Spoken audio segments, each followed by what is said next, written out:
مجھے ایک بات بتائیں، میں صبح اور شام اللہ کی نافرمانیاں کر رہا ہوں، وہ تو مجھ سے کھانا نہیں روک رہا، وہ تو مجھ سے آکسیجن نہیں روک رہا ہے۔ ہونا کیا چاہیے تھا؟ لاجک کیا کہتی ہے؟ میری آنکھیں حرام دیکھتی، اللہ کی نافرمانی کرتی، میں اندھا کر دیا جاتا، کیونکہ اللہ نے آنکھ دی تھی نا۔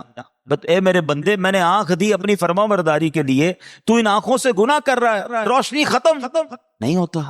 حرام سنتا تو بہرا کر دیا جاتا، حرام بولتا تو گونگا کر دیا جاتا، یہ ہاتھ حرام کے لیے اٹھتے تو گر جاتے، یہ پیر حرام کے لیے چلتے تو میں لنگڑا ہو جاتا۔ فرام مائی ڈے ون، میں تو جب سے ہوش سنبھالا کتنی نافرمانیاں کی اللہ کی، وہ اپنی مہربانیاں روک نہیں رہا، اور میں کہتا ہوں میں نے کیا ہے، میں یہاں تک پہنچا ہوں؟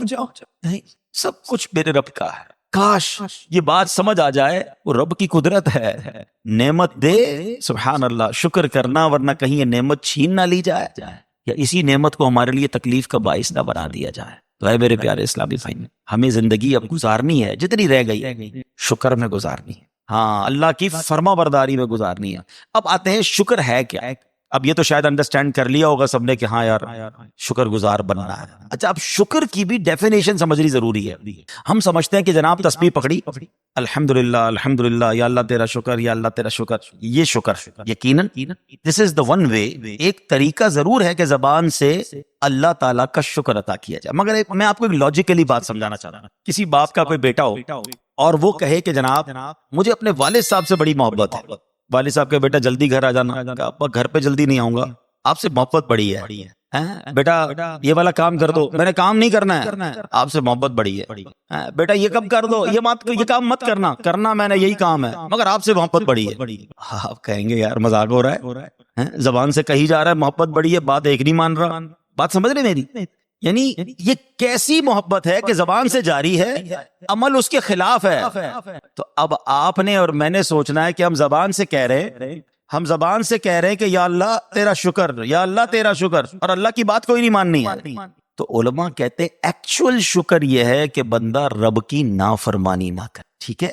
نافرمانی ناشکری ہے، شکر یہ کہ بندہ اللہ کی فرما برداری کرے، اللہ کو راضی کرنے والے کام کرے۔ تو پریکٹیکل شکر یہ ہے کہ ہماری نماز قضا نہ ہو، پریکٹیکل شکر یہ ہے کہ ہم اللہ کی نافرمانی نہ کریں، ہم حرام روزی کی طرف نہ جائیں۔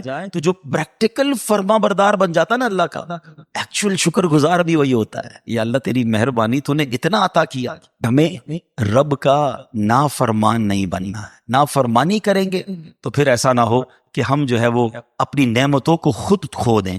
اچھا، ایسا بہت جگہ پر ہوتا ہے۔ ایک اور میں بات، میرے دل کا درد ہے، ہمارے ساتھ شیطان نے پتہ ایک اور کام کیا کیا ہے؟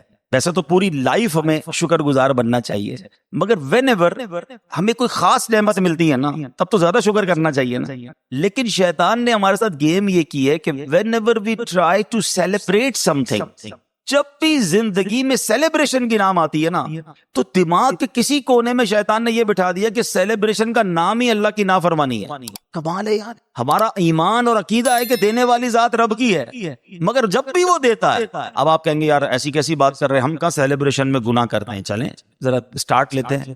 بچہ پیدا ہوا، برتھ ڈے کرنی ہے، بہت اچھی بات ہے، اللہ کی نعمت ہے اولاد۔ برتھ ڈے میں کیا کرتے ہیں؟ خواہ کھائیں بھائی، کون کہتا ہے کیک نہ کھائیں، کون کہتا ہے آپ دوستوں کو دعوت نہ کریں، جائز طریقے سے کر لیں بھائی، اس پہ گانے باجے میوزک ڈال کر اللہ کی نافرمانی، بچے کی خوشی میں بھی رب کو ناراض کر رہے ہیں۔ یہی بچہ بڑا ہو گیا، اب شادی کرنی ہے، سچ بتاؤ شادی میں کون سا گناہ ہے جو ہم نہیں کرتے ہیں؟ کون سی نافرمانی ہے جو ہم نہیں کرتے ہیں؟ اور اس نافرمانی کی وجہ سے ہم رب کو ناراض، حالانکہ کتنی بڑی نعمت ہے شادی۔ اب آپ بتائیں نا، پھر ہم کہتے ہیں یار ہزاروں لاکھوں روپے خرچ کیے مگر شادی کے بعد خوشی نہیں مل رہی ہے، جناب اولاد نہیں ہو رہی ہے، میاں بیوی میں پیار نہیں ہے۔ آپ سوچیں آپ نے اس خوشی میں رب کو ناراض کتنا کیا ہے۔ یہ خوشی میں تو صدقے بڑھانے چاہیے تھے نا۔ ہمارے بہت اچھے دوست ہیں، رشتہ دار بھی ہمارے، بہت اللہ نے مال دیا ان کو، ان کے بچوں کی شادی میں ایک بار جانا ہوا تو بڑا نارمل سا فنکشن تھا، بڑی نارمل سی دعوت تھی، اور ایک ہی دعوت کی انہوں نے، وہ لمبی لسٹ بھی نہیں تھی دعوت کی۔ تو کسی نے پوچھا کہ آپ اتنا خرچ نہیں کیا اپنے بچے کی شادی پر، آپ تو کروڑوں روپے خرچ کر سکتے ہیں۔ کہتا ہاں میں کروڑوں کر سکتا ہوں، مگر میں نے سوچا کہ میں کروڑوں روپے اپنی بچوں کی شادی پر غلط کاموں پہ لگا دوں. اب میرا فارمولہ یہ ہے کہ میں اپنے ہر بچے کی شادی میں 2 غریب بچوں کی شادیاں کراتا ہوں, اور اس کا فائدہ یہ ہوتا ہے کہ وہ 2 جوڑے جو ہے نا ساری زندگی میرے بچے کے لیے دعا کرتے رہتے ہیں, اللہ اس کو خوشیاں دے دیتا ہے. بھائی خرچ کرنے کے اور بھی تو طریقے ہیں نا, سیلیبریشن کے اور بھی تو انداز ہیں. اصل میں ہم پتہ نہیں کدھر کھو گئے ہیں کہ جب بھی اب نیا کاروبار لیا, کاروبار کی اوپننگ سیریمنی دیکھیں وہ میوزیکل شو ہو رہا ہے. کیوں ہم غلط چیز شامل کر, قرآن خوانی کر لے بھائی. اچھا آپ کو قرآن خوانی نہیں کرنی, دعوت کھلائیں, دعوت تو کھلا لیں, اچھی نیتوں سے کھلائیں گے, اس کا بھی ثواب ملے گا. مگر حرام چیز کو کیوں انوالو کرتے ہیں, کیوں اپنے رب کو ناراض کرنے والے ہم کام کرتے ہیں. تو اللہ کرے کہ آج کے اس مختصر سے بیان میں قرآن کے ان 2 واقعات سے اب یہ سبق حاصل کر لیں. پہلے تو یہ دل میں ہمیں ہر وقت خیال ہونا چاہیے کہ میرا کچھ بھی نہیں ہے, سب کچھ میرے رب کا ہے, اور وہ جب چاہے واپس لے سکتا ہے. جب یہ خیال آ جائے گا نا تو پھر اکڑ نہیں آئے گی, پھر غرور نہیں آئے گا, پھر تکبر دل میں نہیں آئے گا کہ میں نے سب کچھ کیا, میں سپیریئر. تو کچھ بھی نہیں, مجھ پر مہربانیاں ہو رہی ہیں, مجھ پر احسان ہو رہے ہیں, مجھ پر کرم نوازیاں ہو رہی ہیں. اے مالک یہ جاری رکھی ہو, یہ واپس مت لے لینا. اللہ کے نبی علیہ الصلوۃ والسلام کی دعا پڑھے نا, اللہم انی اعوذ بک من زوال نعمتک. حدیثوں میں یہ دعا موجود ہے, اے اللہ میں زوال نعمت سے تیری پناہ مانگتا ہوں. یہ مانگا کرو دعائیں, یہ نعمتوں کو زوال لگنے میں دیر نہیں لگتی. بس اللہ کرے کہ ہم شکر گزار رہے, مٹا دے اپنی ہستی کو اگر کچھ مرتبہ چاہے, مٹا دے اپنی ہستی کو اگر کچھ مرتبہ چاہے, کہ دانا خاک میں مل کر گل گلزار ہوتا ہے. عاجزی کا انداز اختیار کریں گے, اللہ ترقی عطا فرمائے گا. نبی پاک علیہ الصلوۃ والسلام کی ایک اور بڑی پیاری دعا ہے, اس سے اندازہ ہوگا کہ اللہ کے حبیب علیہ الصلوۃ والسلام دنیا سے آپ کا تعلق کیسا تھا اور رب سے تعلق کیسا تھا. اور یہ دعا ایکچولی ٹیچنگ بھی ہمارے لیے. دعا کیا ہے؟ اللہم انی اعوذ بک من دنیا تمنع خیر الآخرہ. اے اللہ پاک میں ایسی دنیا سے تیری پناہ چاہتا ہوں جو آخرت کی بھلائی سے روک دے. دنیا دنیا دنیا, صبح و شام دنیا, صبح و شام مال, صبح و شام جناب دنیا کے خواہ, اور آخرت بلائے بیٹھے. اللہ کے حبیب کیا عرض کر رہے ہیں, اے اللہ میں ایسی دنیا سے تیری پناہ چاہتا ہوں جو آخرت کی بھلائی سے روک دے. اب آگے سنیے, وَأَعُوذُ بِكَ مِنْ حَيَاةٍ تَمْنَعُ خَيْرَ الْمَمَاتِ. اے اللہ ایسی زندگی سے تیری پناہ مانگتا ہوں جو اچھی موت سے روک دے. زندگی تو کمال ہو گئی نا, او گاڑیاں لش بش, زندگی کے ساری لگژریز حاصل کر لی, موت اچھی نہ ہوئی تو کیا کرنا ہے زندگی کا؟ یہ تو تھوڑی ہے نا, اصل تو وہ لائف ہے. دعا کرو کہ لائف ایسی گزرے کہ موت اچھی ہو جائے. ہاں زندگی ایسی گزارو کہ آخرت اچھی ہو جائے. کیا خوبصورت قول ہے ایک بزرگ کا, فرماتے زمین کے اوپر کام اور زمین کے اندر آ رہا. اللہ زمین کے اوپر ایسا کام کروا لے کہ جب زمین کے اندر جائے نا تو مار نہ پڑے, ادھر آرام کرے. ادھر آرام کرنا, ادھر تھوڑی آرام کرنا ہے. ادھر غفلت کی نیند سوئے ہوئے, ادھر نماز قضا ہو رہی ہے, ادھر حرام کام چل رہے ہیں, ٹینشن ہی کوئی نہیں. ادھر جاگنا ہے, ادھر فکر کرنی ہے. جاگنا ہے جاگ لے افلاک کے سائے تلے, حشر تک سوتا رہے گا خاک کے سائے تلے. ادھر سونا ہے نا تو ادھر آسان نیند چاہیے, ادھر برکت جب ملے گی جب دنیا اچھی گزاری ہوگی. کیا خوبصورت نبی پاک کے الفاظ تو ویسے ہی کمال ہے نا, ایک جملے میں پورا چیپٹر ہے. کیا فرمایا؟ وَأَعُوذُ بِكَ مِنْ حَيَاةٍ تَمْنَعُ خَيْرَ الْمَمَاتِ. اے اللہ میں ایسی زندگی سے تیری پناہ چاہتا ہوں جو اچھی موت سے روک دے. پھر فرمایا وَأَعُوذُ بِكَ مِنْ عَمَلٍ يَمْنَعُ خَيْرَ الْعَمَلِ. اور ایسی امیدوں سے تیری پناہ چاہتا ہوں جو نیک اعمال سے روک دے. امیدیں ہی ختم نہیں ہو رہی, پلاننگ ہی ختم نہیں ہو رہی, نیک اعمال کی جگہ ہی نہیں بن رہی ہے.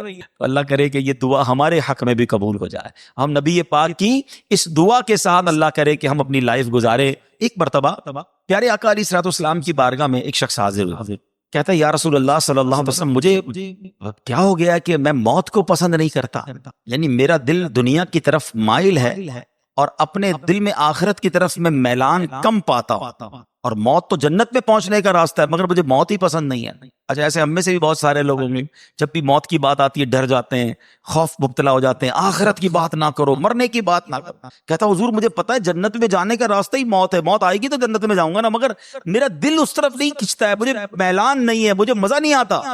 سبحان اللہ, نبی پاک نے جو فارمولہ دیا ہے نا وہی سمجھ لے آج میرے پورے بیان کا حاصل ہے. اللہ کے حبیب علیہ الصلوۃ والسلام نے فرمایا کہ کیا تمہارے پاس مال ہے؟ عرض کی جی ہاں یا رسول اللہ مال ہے. فرمایا اپنا مال صدقہ خیرات کر کے آگے بھیج دو, آخرت کی طرف بھیج دو, تو کیونکہ آدمی کا دل اپنے مال کے ساتھ ہوتا ہے، اگر یہ اپنے مال کو آگے بھیج دے گا نا تو اپنے مال سے ملنا چاہے گا، اور اگر مال کو پیچھے چھوڑ دے گا تو آگے جانے کا دل ہی نہیں ہوگا، پیچھے پیچھے کی طرف دل مائل رہے گا۔ حدیث کا خلاصہ عرض کر رہا ہوں، اب اس کو ذرا لاجیکلی سمجھیے گا۔ آپ میں سے کئی لوگ ہیں مثال کے طور پہ جو کراچی کے رہنے والے ہیں، لیکن اگر آپ نے اپنی کوئی انویسٹمنٹ لاہور میں کی ہوئی ہے، کوئی فیکٹری آپ نے ڈال دی اسلام آباد میں، اب دل کدھر ہے؟ ہر تھوڑے دنوں بعد اسلام آباد میں رہتا ہے، کیوں یار؟ بزنس تو وہی ہے نا۔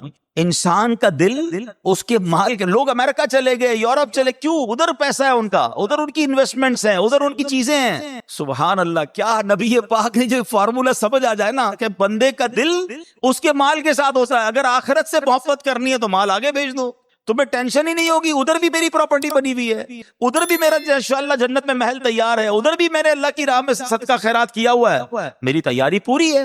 سبحان اللہ، یہ بات اگر سمجھ آ جائے نا کہ ادھر کی تیاری ہے کہ نہیں۔ حضرت عمر بن عبدالعزیز رضی اللہ تعالیٰ ایک بار ایک قافلے میں جا رہے تھے، خلیفہ مروان کے ساتھ ایک بڑا سا قافلہ تھا، بڑے بڑے بادشاہ بھی تھے، لیڈرز آف دا نیشن اس کے ساتھ جا رہے تھے، تو سب نے اپنا اپنا مال جو تھا نا وہ آگے بھیج دیا، سب نے اپنا اپنا مال آگے بھجوا دیا، کیونکہ مال کیوں بھجوانا ہوتا تھا کہ گھوڑوں پہ جاتے تھے، اونٹوں پہ جاتے تھے، تو کسی بھی شہر میں جائیں تو وہ ٹینٹ لگانے پڑتے تھے، گھر بنانے پڑتے تھے، تو سب نے اپنے ٹینٹس اور اپنے خادمین بھیج دیے کہ جب ہم ٹریول کر کے وہاں پہنچے تو تکلیف نہ ہو۔ حضرت عمر بن عبدالعزیز نے کوئی سامان نہیں بھجوایا تھا، جب ٹریول پورا ہوا جیسے ہی وہاں پہنچے تو سب کے کیمپس ریڈی تھے، سب اپنے اپنے کیمپوں میں چلے گئے۔ حضرت عمر بن عبدالعزیز کے پاس تو کوئی کیمپ نہیں تھا، تو بادشاہ کو یاد آیا کہ حضرت عمر بن عبدالعزیز کو ڈھونڈو، انہوں نے تو کیمپ بھجوایا نہیں تھا۔ ڈھونڈتے ڈھونڈتے گئے تو وہ کسی درخت کے نیچے بیٹھ کے رو رہے تھے، تو پوچھا گیا آپ کیوں رو رہے ہیں؟ ٹینٹ ہم دے دیتے ہیں آپ کو، آپ روئیں تو نہ۔ کہتے مجھے قیامت کا دن یاد آ گیا، تم سب نے اپنا سامان بھیجا تھا، منزل پر پہنچے تو اپنے اپنے خیموں میں چلے گئے، میں نے سامان بھیجا نہیں تھا تو میں کھلے آسمان تلے رہ گیا۔ اگر آخرت میں بھی ایسا ہی ہوا کہ جن جن لوگوں نے اچھے اعمال کر کے آگے نیکیاں بھیجی ہیں ان کو تو ریوارڈ مل جائیں گے، ان کو جنتی گھر مل جائیں گے، اور اگر میرا کوئی عمل نہ ہوا تو میں تو بے سر و سامان رہ جاؤں گا۔ اللہ کے اتنے نیک بندے ہو کر ایسا فکر آخرت، مگر یہ واقعہ ہم سب کے لیے کتنا درس ہے۔ ہم سب کے گھر ہیں یہاں پر، ہم سب کی چیزیں ہیں یہاں پر، وہاں ہے کہ نہیں؟ اور وہاں زیادہ رہنا ہے، کہیں وہاں پھنس نہ جائے، اللہ کرے دل میں اتر جائے میری بات۔ تو پیارے اسلامی بھائیوں، دعوت اسلامی کے پیارے ماحول میں ایسی باتیں سکھائی جاتی ہیں، ہمیں اس ماحول میں بہت کچھ آخرت کی یاد دلائی جاتی ہے۔ یہ اجتماع کیوں کیے جاتے ہیں؟ دعوت اسلامی کا تو خرچ ہوتا ہے نا، ہمیں کیوں بلایا جاتا ہے؟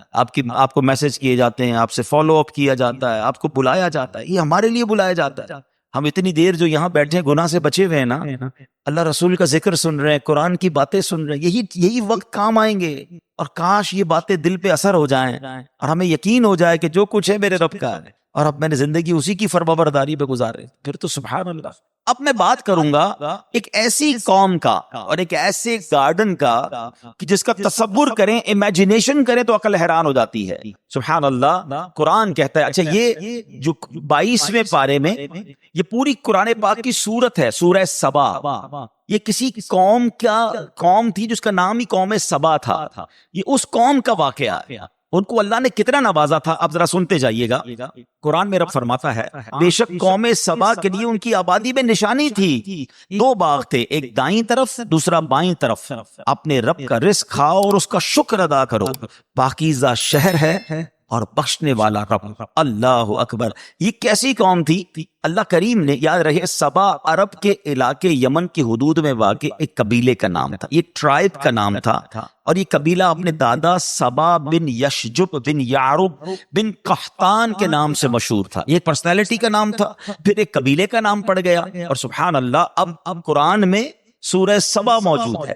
حضرت عبداللہ ابن عباس رضی اللہ عنہ فرماتے ہیں کہ رسول اللہ صلی اللہ علیہ وسلم سے سوال کیا گیا کہ سبا کسی مرد کا نام ہے، عورت کا، یا کسی سرزمین کا نام ہے؟ سرکار دو عالم صلی اللہ علیہ وسلم نے فرمایا کہ سبا ایک مرد تھا، اس کے 10 بیٹے تھے، ان میں سے 6 یمن میں آباد ہو گئے، 4 شام میں سیریا میں چلے گئے۔ اب آیت کا خلاصہ کیا؟ یمن کے حدود میں جب یہ لوگ آباد تھے، اللہ پاک کی وحدانیت اور قدرت پر دلالت کرنے والی ایک نشانی یہ تھی کہ ان کے باغ میں، ان کے شہر معرب کے دونوں طرف کثیر باغات تھے، ان باغات میں پھلوں کی کثرت تھی۔ ان لوگوں تک انبیاء کرام کے ذریعے یہ کہا گیا، اپنے رب کا رزق کھاؤ انجوائے کرو اپنی لائف کو، مگر اللہ کی عبادت کرو، اللہ کا شکر بجا لاؤ۔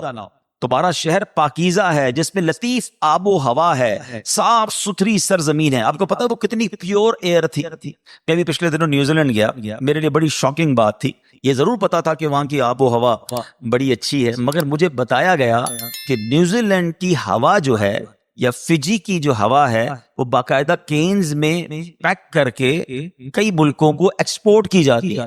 میں سمجھا میرے ساتھ کچھ مذاق کر رہے ہیں لوگ، کہہ رہے ہیں نہیں عبدالحبیب بھائی ایسا ہی ہے، چائنا میں آپ دیکھیں کہ یہ باقاعدہ جو $1 میں $2 میں نیوزی لینڈ کی ہوا ملتی ہے، لوگ اس کو اسمیل کرتے ہیں۔ مجھے پھر بھی یقین نہیں ہے، پھر میں نے انٹرنیٹ پر سرچ کیا تو واقعی ایسا تھا کہ آج بھی پیور ایئر کی اتنی ویلیو دنیا میں ہے کہ کئی لوگوں کو یہ کریز ہوتا ہے کہ ہم صاف ستھری ہوا لیں، اور میں نے وہاں دیکھا لوگ بڑی لانگ لائف جیتے ہیں، ہوا بڑی اچھی ہوتی ہے، صحت مند رہتے ہیں۔ مگر قرآن کہتا ہے سبا کے لوگوں کے پاس جو شہر تھا نا، اس شہر کی ہوا ایسی تھی جس پہ کوئی مچھر ہی نہیں تھا، کوئی مکھی نہیں تھی، کوئی کھٹمل نہیں تھا، سانپ بچھو کوئی نہیں تھا، بلکہ پاکیزگی کا عالم یہ ہوتا کہ کوئی دوسرے شہر کا آدمی اس شہر سے صرف گو تھرو کر لیتا، گزر جاتا، تو اگر اس کے جسم پر کوئی جوئیں یا کیڑے ہوتے وہ بھی مر جاتے تھے۔ اتنی پیور ایئر اللہ نے دی۔ اللہ اکبر، فرمایا اب اس نعمت پر اللہ نے ایسی آب و ہوا، اتنے زبردست باغات کا عالم یہ تھا، کوئی شخص اپنے سر پہ ٹوکرا اٹھا کر ان باغ سے گزرتا تھا تو خود ہی باغ سے پھل گر کر اس کے ٹوکرے میں بھر جاتے تھے۔ اتنے شاندار پھل، ایسی آب و ہوا، انہیں بار بار پیغام دیا گیا کہ اب اللہ کا شکر ادا کرو، اللہ کی نعمتیں اتنی شاندار ملی ہیں، عاجزی اختیار کرو، شکر گزار بن جاؤ۔ مگر ان لوگوں نے کیا کیا؟ ان لوگوں نے، قرآن کہتا ہے تو انہوں نے منہ پھیرا تو ہم نے ان پر زور کا سیلاب بھیجا۔ ان کے باغوں کے عوض 2 باغ انہیں بدل دیے، جو کڑوے پھل والے اور جھاؤ والے اور کچھ تھوڑی سی بیریوں والے تھے۔ اب ہوا کیا، ذرا تفصیل سے سنیے گا کہ اللہ پاک نے ان کے پاس انبیاء بھیجے، ہر نبی کا انکار کرتے رہے، ہر نبی کو اوائڈ کرتے رہے اور اس کے معاذ اللہ بات کو ٹھکراتے رہے۔ یکے بعد دیگرے 13 نبی بھیجے گئے قوم سبا کو سدھارنے کے لیے، اللہ کی طرف بلانے کے لیے، انہیں الارم کرنے کے لیے 13 انبیاء گئے، ان کو حق کی دعوتیں دیں، نعمتوں کی قدر یاد دلائی۔ وہ ایمان نہیں لائے، بلکہ انبیاء کرام کو کیا کہتے تھے پتہ ہے؟ جھٹلا کر کہ ہم نہیں جانتے کہ ہم پر کوئی خدا کی نعمت ہے۔ اپنے رب سے کہو اگر یہ نعمتیں اس کی ہیں تو روک کے دکھا دے۔ معاذ اللہ وہ یہ سمجھنے لگے کہ یہ تو ہمارا حق ہے، یہ ہمارا ملک ہے، ہماری سٹی ہے، یہ ڈیولپمنٹ ہم نے کی ہے، اگر اللہ کا ہے تو اللہ سے کہو روک کے بتا دے۔ وہ انکار کرتے تھے، وہ غرور کرتے تھے، وہ تکبر کرتے تھے۔ اللہ اکبر۔ اب کیا ہوا میرے پیارے اسلامی بھائیوں؟ اب اللہ پاک نے ان کے اس انکار کا، ان کے غرور کا، اس گھمنڈ کا کیا ان پر عذاب آیا۔ اب ذرا غور سے سنیے گا، جب ان لوگوں نے بہت زیادہ انکار کیا نا، تو اللہ کریم نے ان کے پاس حماد، اور ان کی قوم یہ حماد قوم کہلاتی تھی، ان کا طغیان بڑھ گیا، عصیان بڑھ گیا، تو اللہ پاک نے سیلاب بھیجا۔ ایسا سیلاب آیا کہ ان کے باغ، ان کے اموال، ان کے باغات سب کچھ اس میں غرق ہو گئے، پوری بستی ریت کے تودوں میں دفن ہو گئی۔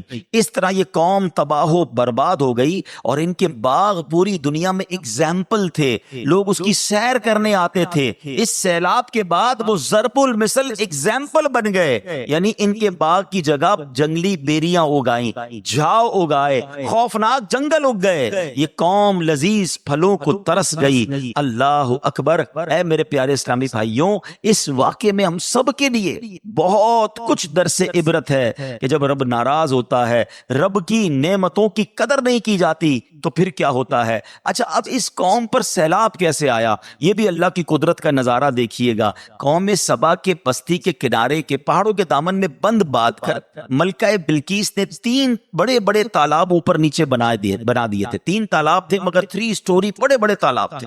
اب ایک چوہے نے اللہ کی طرف سے جب عذاب آتا ہے نا تو رب اپنی قدرت کا نظارہ بھی ایسے ہی دکھاتا ہے. اتنی بڑی قوم، اتنا کرو فر، ایک چوہا اس نے اللہ کے حکم سے بند کی دیوار میں سوراخ کر دیا. اب پانی نکلنا شروع ہوا، اب پانی کا پریشر آیا تو وہ شگاف بڑا ہوتا چلا گیا، وہ سوراخ بڑا ہوتا چلا گیا، یہاں تک کہ بند کی دیوار ٹوٹی. اب وہ پورا پانی سیلاب کی صورت میں ان کی قوم پر آیا. یہ اپنے گھروں میں غافل تھے، چین کی بانسری بجا رہے تھے، غرور اور تکبر اور گھمنڈ میں جی رہے تھے. ایسا سیلاب آیا کہ ان کا تمام مال و اسباب جو ہے وہ برباد ہو گیا. یہ ایک قرآنی واقعہ جو سورہ سبا، جس وجہ سے سورہ سبا اسے کہا جاتا ہے، یہ قوم سبا کا ایک واقعہ ہے. ایک اور واقعہ، قرآن مجید ایکچولی میں نے جیسے شروع میں کہا اتنی زبردست گائیڈ لائن ہے ہمارے لیے ہم پڑھیں نا تو اتنا کچھ سیکھنے کو ملتا ہے. اچھا یہ بھی باغ والوں کا ہی واقعہ ہے. اب ذرا سنیے گا، پہلے قرآن پاک کی ایک آیت پڑھ دیتا ہوں، اور یہ آیت ہے 29ویں پارے کی سورہ قلم کے اندر ہے. ٹھیک ہے، اللہ قرآن میں فرماتا ہے ترجمہ، بے شک ہم نے انہیں جانچا جیسا باغ والوں کو جانچا تھا جب انہوں نے قسم کھائی کہ ضرور صبح ہوتے ہی اس باغ کو کاٹ لیں گے. اب یہ بڑا امیزنگ واقعہ ہے کہ یہ باغ یمن کے شہر صنعاء سے 2 فرسنگ یعنی 6 میل کے فاصلے پر تھا. اس باغ کا مالک ایک بڑا نیک مرد تھا، وہ باغ کے پھل کثرت سے فقراء کو دیتا تھا، بڑی چیریٹی کرتا تھا. اس کی عادت یہ تھی کہ جب باغ میں جاتا تو فقیروں کو بلا لیتا، غریبوں کو بلا لیتا، تمام گرے پڑے پھل جو ہے فقیر لے لیتے، پھر باغ میں بستر بچھا دیے جاتے، پھل توڑے جاتے، جتنے پھل بستروں پر گرتے وہ بھی فقراء کو دے دیے جاتے، جو خالص اپنا حصہ ہوتا اس سے بھی وہ 10واں حصہ فقیروں کو دے دیتا تھا. اس طرح کھیتی کاٹتے وقت اس نے بہت سارے فقراء کے حقوق مقرر کیے ہوئے تھے کہ جب بھی کھیتی کٹے گی فقیروں کو اتنا دیا جائے گا، اتنا فیصد دیا جائے گا، بانٹا جائے گا. بڑا سخی آدمی تھا. اس کے انتقال کے بعد اس کے 3 بیٹے وارث تھے اس کے. اب بیٹے ابو کی چیریٹی دیکھتے تھے، ہونا تو یہ چاہیے تھا کہ لیگیسی میں اپنے باپ کی سخاوت کو کنٹینیو کرتے. اب انہوں نے مشورہ کیا کہ اگر جتنا ابو بانٹتے تھے ہم بھی اتنی خیرات کریں گے تو ہمارے حصے میں تو کم آئے گا، ہمارے پاس تو جو ہے وہ پیسے کم ہو جائیں گے، ہم اللہ کی راہ میں اتنا بانٹیں گے. تو انہوں نے کہا ایسا کریں، کل ہماری کھیتی کاٹنی ہے. تینوں نے مل کر قسم کھائی کہ صبح جلدی پہنچ جاتے ہیں، فقیروں کو نہیں بتاتے جو ہر بار آتے ہیں غریب لوگ، ہم سارا مال خود ہی جو ہے نا وہ کاٹ کے اپنے پاس رکھ لیں گے. صبح ارلی مارننگ پہنچ گئے اپنے باغ. اللہ اکبر. پھر کیا ہوا، جب باغ میں پہنچے تو اللہ کے حکم سے رات ایک آگ اس باغ میں آئی اور صبح تک وہ سارا باغ جل کر سیاہ ہو گیا. ٹھیک ہے، جب صبح یہ اپنے باغ میں پہنچے نا تو کہنے لگے ہم کسی اور باغ میں آ گئے ہیں، یہ تو باغ ہے ہی نہیں، یہاں پر تو سب جل کے خاراخ ہو گیا ہے، ہم غلطی سے راستہ بھول گئے ہیں. مگر آس پاس کی دیواروں اور تمام چیزوں کی جب نشانیاں دیکھی تو قرآن کہتا ہے انہیں احساس ہو گیا کہ یہ تو ہمارا ہی باغ تھا. اور اب انہیں احساس ہوا کہ ہم نے بری نیت کی، ہم نے اللہ کی راہ میں خرچ کرنے سے ہاتھ روکنے کی نیت کی، ہم نے اللہ کو ناراض کیا اور ہمارا سب کچھ چلا گیا. ان لوگوں نے پھر اللہ کی بارگاہ میں رو رو کر توبہ کی. طویل واقعہ، میں اس کو سمرائز کر رہا ہوں. انہوں نے رو رو کر توبہ کی. ایک بھائی کہتا ہے کہ میں تمہیں نہیں کہتا تھا کہ اللہ کی تسبیح کیوں نہیں کرتے، برے ارادے سے توبہ کیوں نہیں کرتے، اللہ کی نعمت کا شکر کیوں نہیں بجا لاتے. اب سب ایک دوسرے کی طرف دیکھنے لگے، رونے لگے کہ واقعی ہم سے مسٹیک ہو گئی، ہم نے اللہ کو ناراض کیا، ہمارا سب کچھ چلا گیا. ہم اللہ کی راہ میں تھوڑا دیتے تھے، اللہ ملٹی پلائی کرتا تھا، مگر ہم نے تو سبھی ضائع کر دیا. اللہ اکبر. اب سب نے اللہ کی بارگاہ میں توبہ کی. سبحان اللہ. تفسیر قرآن میں لکھا اللہ نے اس سے بہتر باغ انہیں عطا فرمانے، توبہ قبول فرمائی اور اس سے بہتر مال عطا فرمایا، اس میں بھی کثیر پیداوار ہونی شروع ہو گئی. These are the two beautiful incidents from قرآن مجید فرقان حمید. ایک سورہ قلم میں اور ایک سورہ سبا میں. دونوں کا میسج کیا ہے؟ میسج یہ ہے کہ میرے پاس جو کچھ ہے نا میرے اللہ کا ہے، میرے پاس اپنا کچھ بھی نہیں ہے. کبھی اترانا نہیں، کبھی گھمنڈ نہیں کرنا. میرا نام ہو گیا ہے، میری شہرت ہو گئی ہے، میرے پاس پیسے آ گئے، یہ سب میں نے کمایا ہے، میں نے پہلے سٹڈیز کی تھی جناب، اچھے نمبروں سے میں نے پاس کیا تھا، پھر میں نے انٹرپرینیور کے طور پہ کام شروع کیا، چھوٹی سی جاب سے کام شروع کیا، ترقی کرتے کرتے آج میں کمپنی کی اس پوزیشن میں ہوں. واٹ ایور ڈڈ، میں نے کیا یہ سب. میں نے کچھ نہیں کیا، جو کچھ ہے میرے رب کا ہے. جس نے ناشکری کرنا شروع کی نا، جس نے اترانا شروع کیا، جس کے دل میں یہ خبط سوار ہو گیا کہ جناب یہ میری اسٹرگل ہے. ارے جناب اگر اسٹرگل کرنے والے ہی کامیاب ہوتے تو ہم سے زیادہ عقل مند لوگ اس وقت بے روزگار ہیں، ہم سے زیادہ اللہ کے نیک بندے پریشان بھی ہیں. اللہ نے مجھ جیسے گناہگار کو اتنا نواز دیا. مجھے تو ہر وقت اپنی خطائیں یاد آنی چاہیے. مجھے ایک بات کا جواب دیجئے، رزق کون دیتا ہے؟ جواب دو نا. اللہ دیتا ہے نا. پانی کون دیتا ہے؟ آکسیجن جو ہم لے رہے ہیں وہ کون دے رہا ہے؟ جو کچھ ہے وہ رب دے رہا ہے. مجھے بتائیں اگر آپ کی آفس میں آپ جہاں بھی جاب کرتے ہیں کوئی بندہ آپ کے سی ای او یا ڈائریکٹر یا ایچ او ڈی کی بات نہ مانے، جب بھی وہ کوئی بات کرے اس کا الٹا کا جواب دے، آلویز وہ بات کا الٹا کام کرے، روز مسٹیکس کرے، کیا جو باؤنڈریز، جو فیسلٹیز جو اس کو کمپنی میں حاصل ہے وہ باقی رہیں گی؟ بندہ کہے گا ٹھیک ہے جب آپ کمپنی کے لیے کام ہی نہیں کر رہے تو آپ کی جاب ختم، اپنی گاڑی واپس کریں، اپنی فیسلٹیز واپس کریں، تمام پریولیجز ختم کر دیے جاتے ہیں، بیکاز آپ کمپنی کے رول کو فالو نہیں کر رہے، اپنے ہیڈ کو جواب نہیں دے رہے.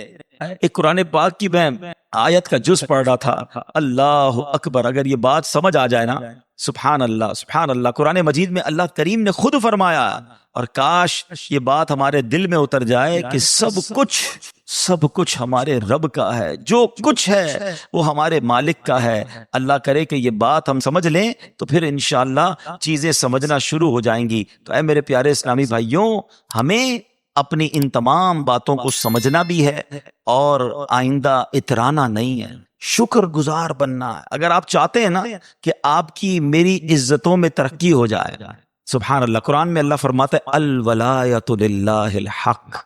خود رب نے قرآن میں فرما دیا تمام اختیار سچے اللہ کا ہے. یہ ادھر نقش کر سو، الولایۃ للہ الحق، تمام اختیار سچے اللہ کا ہے، میرا کچھ نہیں ہے.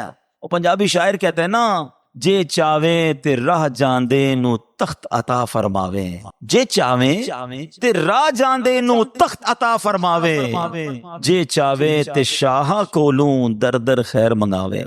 رب چاہے نا تو روڈ پر چلنے والے کو بادشاہت عطا فرما دے، اور رب چاہے تو بادشاہ کو پل میں فقیر بنا دے. ہماری کوئی اوقات نہیں ہے. اچھا پھر بعض اوقات بندہ کو جب بن جاتا ہے نا تو پھر کیلکولیٹر سے زندگی گزارتا ہے، یار اتنے پیسے تو ہو گئے کہ 10 سال تو کچھ نہیں ہونا، اب اتنے کرنے کہ 100 سال تک کچھ نہ ہو، پیسے اتنے ہو جائیں کہ بچے بھی سکھ سے کھائیں، اب جناب میرے پاس اتنا ہے کہ میری نسلیں کھائیں تو ختم نہیں ہوں گی. یہ بندہ پھر آہستہ آہستہ ہونا تو کیا چاہیے تھا کہ رب نے دیا نا، میں اور شکر گزار ہوتا، میں اور عاجزی کا اظہار کرتا. مگر اب بندہ کہتا ہے میرے پاس تو اتنا آ گیا کہ اب ٹینشن ہی نہیں ہے، کوئی نہیں کرنی جاب. بھائی کیوں کسی کی بات سنوں؟ میں نہیں کہتا ترقی نہ کریں، مگر گھمنڈ تو نہ لائیں نا اپنے اندر. اللہ سے تو جڑے رہیں، اس کی بارگاہ سے تعلق تو کم نہ ہو جائے، ادھر سے کنیکشن تو اور بڑھنا چاہیے. عقل بھی یہ کہتی ہے کہ وہ عطائیں بڑھائے تو ہم سجدے بڑھائیں، وہ عطائیں بڑھائے تو ہم شکر بڑھائیں. اگر ہو کیا رہا ہے کہ وہ عطائیں بڑھاتا ہے، ہم خطائیں بڑھاتے ہیں.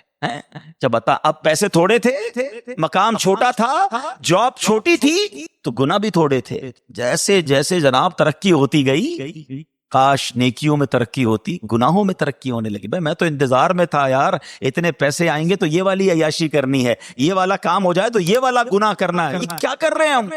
لاجیکلی بھی آپ کا باس آپ کے آفس میں کوئی آپ کو اچھی انسینٹیو دے، اچھا بونس دے، آپ تھینکس کرتے ہیں، آپ کہتے ہیں یار آلویز اس بندے نے مجھے میرا ساتھ دیا ہے، میں اب اس کمپنی کو کبھی نقصان نہیں پہنچاؤں گا، اپنے باس کو کبھی ناراض نہیں ہونے دوں گا، یہ مشکل وقت میں میرے کام آیا تھا. بالکل ٹھیک ہے، دنیا میں جو اچھا کرے اس کے ساتھ اچھا ہی برتاؤ کرنا چاہیے، مگر صرف دنیا میں. جس رب نے 55 سے لے کر آج تک مجھے عطائیں فرمائی، پیدا ہونے سے لے کر اب تک میں اس کی نعمتوں کے بوجھ تلے دبتا جا رہا ہوں، وہ ناراض ہو جائے، اس کی کوئی فکر نہیں. اور یہ کبھی خبط سوار نہ کرنا کہ میرا بہت کچھ ہے اور میں جناب اب مجھے کچھ نہیں ہو سکتا. قوم سبا کا واقعہ بتا رہا ہے، یہ باغ والوں کا واقعہ بتا رہا ہے. چلے آپ کہیں گے عبدالحبیب بھائی یہ تو ہزاروں سال پرانے واقعات سنا رہے ہو، 2022 کی بات ہے نا، ترکیہ میں زلزلہ آیا، میں خود وٹنس ہوں اس ارتھ کویک کا. 40 سیکنڈ 40 سیکنڈ کے اندر کیا ہوا، ارب پتی لوگ روڈ پہ آ گئے، فیکٹریاں تباہ ہو گئی ود ان 40 سیکنڈ، بلڈنگیں گر گئیں. میں نے ایک رات گزاری ہے، میں نے زندگی میں بہت ٹریول کیا ہے، یہ وقت نہیں ہے اس پر بات کرنے کا، مگر میں اس رات کو نہیں بھولتا ہوں. وہ رات میں نے ہتائی سٹی ہے ترکیہ کی، میں نے وہ رات وہاں گزاری. That was, میری زندگی کی مشکل ترین رات تھی. اس کی 2-3 وجوہات تھی. ایک تو ٹھنڈ تھی، ٹھیک ہے، ہم ایک گاڑی کے ساتھ گئے تھے سامان لے کر، ایک ہمارے ساتھ چھوٹی وین تھی، ہم نے کہا ہم سامان بانٹیں گے. ٹریفک کی وجہ سے ہم 2 گھنٹے کا راستہ 10 گھنٹے میں ہم نے طے کیا. جب ہم پہنچے تو رات کے 1:30-2 بج گئے. وہ گاڑی والا کہتا ہے میں نے واپس جانا ہے. ہم نے اس کی منتیں کی، ترلے کیے، بھائی رک جاؤ، صبح ہو جائے، ہم سامان بانٹنے آئے، ابھی رات 2 بجے ہم کس کو سامان بانٹے؟ لوگ بےچارے روڈوں پہ سو گئے تھے، ٹینٹ لگے ہوئے تھے، آگ جل رہی تھی، سردی کی رات تھی، عورتیں بچے خیمے میں آرام کر رہے ہوں گے. ہم نے کہا فجر ہوتے ہی ہم سامان بانٹیں کہ تم چلے جانا. اس نے کہا نہیں مجھے جانا ہے. بہرحال ہم کیا کرتے، پردیس تھا، سارا سامان اس نے روڈ پہ اتار دیا، وہ واپس چلا گیا. اب سامان تھا، ہم تھے اور ہمارے پاس ایک گاڑی تھی. اب سردی کی رات، اور میں سوچتا رہا، میں یقین کرے بہت رویا. میں نے کہا یا اللہ مجھ سے ایک رات نہیں گزر رہی، یہ پورا شہر اس وقت روڈ پہ ہے، میں تو آج صبح ہوگی سامان بانٹوں گا واپس چلا جاؤں گا، یہی راتیں ساری پتہ نہیں کب تک گزاریں گے. آج مجھے 1 مہینہ پہلے، 1 سال کے بعد، ابھی 15 دن پہلے مجھے ویڈیو آئی کہ وہی شہر اب پورا گراؤنڈ ہو چکا ہے. انہوں نے 6000 بلڈنگیں سب زیرو کر دی ہیں، اب بلڈنگیں بننے جا رہی ہیں. اس کا مطلب 1-1.5 سال سے وہ لوگ روڈ پہ ہی ہیں نا، یا خیمے میں ہیں، یا پتہ نہیں کسی رشتہ دار کے گھر رہ رہے. آپ یقین کریں سامنے بلڈنگیں گری نہیں تھیں، بلڈنگیں 25-50-100 بلڈنگیں گری تھی، باقی ساری بلڈنگیں کھڑی تھیں. لیکن لوگ روڈ پہ بیٹھے تھے، اندر جانے کی ہمت نہیں تھی، کیونکہ ہر چند منٹ کے بعد، ہر تھوڑی دیر کے بعد ایک اور آفٹر شاک آتا تھا، ایک کوئی نہ کوئی بلڈنگ گر جاتی تھی. اب اعلان یہ تھا کہ کوئی بلڈنگ کے اندر نہیں جائے گا. گرم کپڑے موجود تھے، کھانے کا سامان موجود تھا، بچوں کا دودھ موجود تھا، بٹ nobody have courage ہی نہیں تھی کہ بلڈنگ میں جائیں اور اپنا سامان لے کر آئیں. نیچے روڈ پہ سب لوگ بیٹھے تھے، بچے بیٹھے تھے، عورتیں بیٹھی تھی. میں سوچنے لگا یا اللہ تھوڑی دیر پہلے یہ سب گھر والے تھے، تھوڑی دیر بعد یہ سب روڈ پر آ گئے. سمجھو اس بات کو، منٹ نہیں لگے گا، رب چاہے نا سب واپس جا سکتا ہے. تو پھر کس بات کا اترانا ہے، پھر کس بات کا گھمنڈ ہے؟ یہ میں نے کیا ہے، یہ میں نے کیا، میں نے کچھ نہیں کیا ہے، میں نے کچھ نہیں کیا ہے. جو دیا ہے میرے رب نے دیا، اور یہ اس کا احسان ہے. میں قابل بھی نہیں ہوں. یقین جانے ہمارے گناہ اتنے ہیں کہ ہمیں تو کھانا بھی نہ ملے، پانی بھی نہ ملے، آکسیجن بھی نہ ملے. اتنے بڑے نافرمان کو کوئی عزت دیتا ہے، اتنے بڑے نافرمان کو کوئی رزق دیتا ہے، سب اس کی مہربانی ہے. اور سبحان اللہ، جو اس کو مان لیتا ہے نا، جو اس کو ایکسپٹ کر لیتا ہے، سبحان اللہ. سچ بتاؤ، ہمیں کوئی نعمت دے، کوئی تحفہ دے، اب اس کا شکریہ ادا کرے. ہم نے کوئی کمال نہیں کیا، ارے اس کی مہربانی تھی. مگر اس رب کی شان دیکھو کہ اگر کوئی مان لینا کہ مولا تیری مہربانی ہے، تیرا شکر ہے، پھر وہ قرآن میں ایک اور انعام کا اعلان فرماتا ہے، لَإِن شَكَرْتُمْ لَأَزِيدَنَّكُمْ. میرا شکر ادا کرو میں تمہیں اور عطا کروں گا، میرا شکر ادا کرو میں تمہیں اور عطا کروں گا. اٹ مینز اگر ہم اس پہ ملٹیپلیکیشن چاہتے ہیں کہ میری عزت بڑھتی رہے، میری شہرت بڑھتی رہے، میری دولت بڑھتی رہے، میری نعمتیں بڑھتی رہیں، فارمولہ ایک ہی ہے کہ دوستی کر لو اللہ سے، احسان مانو اس کا، شکر ادا کرنا شروع کرتے ہیں. ہاں، اور جو شکر نہیں کرتے نا، حضرت حسن بصری رحمت اللہ تعالی علیہ فرماتے ہیں کہ جو بندہ اللہ کی نعمت کا شکر ادا نہیں کرتا نا، تو اللہ کریم اسی نعمت کو عذاب بنا دیتا ہے. اب یہ بڑی عجیب بات ہے کہ نعمت عذاب کیسے بن سکتی ہے. میں نے جب یہ روایت پڑھی تو میں سوچنے لگا کہ نعمت عذاب کیسے بن سکتی ہے. ہاں، نعمت عذاب بنتی ہے. پیسہ نعمت ہے نا، ہر بندہ دعا کرتا ہے یا اللہ مال پہ برکت دے. مگر ہم نے دیکھا کہ کچھ لوگوں کے پاس مال نہیں تھا، ویری ویری ایزی لائف گزار رہے تھے، مزے میں تھے. تھوڑی بہت ڈیفیکلٹی تھی پیسہ نہ ہونے کی وجہ سے، مگر جب مال آیا نا ان کی لائف ہی بدل گئی، ٹینشنیں ہی بڑھ گئی ہیں. پیسے والے تو ہو گئے، سکون چلا گیا، کوئی مال چھین کے چلا گیا، کوئی قبضہ کر لیا، مال لے کڈنیپ کر لیا گیا. ارے مال آیا تو پریشان ہو گیا. کہیں ایسا تو نہیں کہ مال ملا تو ناشکری کرنا شروع کر دی، مال ہی عذاب بنا دیا گیا. زوجہ، وائف بڑی نعمت ہے. کئی لوگ دعا کرتے ہیں، اچھی بات ہے، اچھی بیوی واقعی اللہ کی بہت بڑی نعمت ہے. مگر ہم نے دیکھا تھا کئی لوگوں کی شادی سے پہلے لائف ٹھیک تھی، مگر شادی کے بعد ایسا ہوا کہ پوری زندگی برباد ہو کے رہ گئی. کیا ہوا؟ کہیں ایسا تو نہیں کہ شادی کرتے وقت اللہ کی ناشکری کر لی تھی، یہی بیوی، یہی رشتہ عذاب بنا دیا گیا. اولاد کتنی بڑی نعمت ہے، دعا کرتا ہے بندہ جو بے اولاد ہوتا ہے. مگر ہم نے دیکھا کہ کئی اولاد، بچہ ہوا، بڑا ہوا، باپ کو ہی مار کے گھر سے نکال دیا. ایسا بیٹا ملا کہ باپ کو ہی ذلیل کر کے رکھ دیا. ارے اولاد عذاب بن گئی.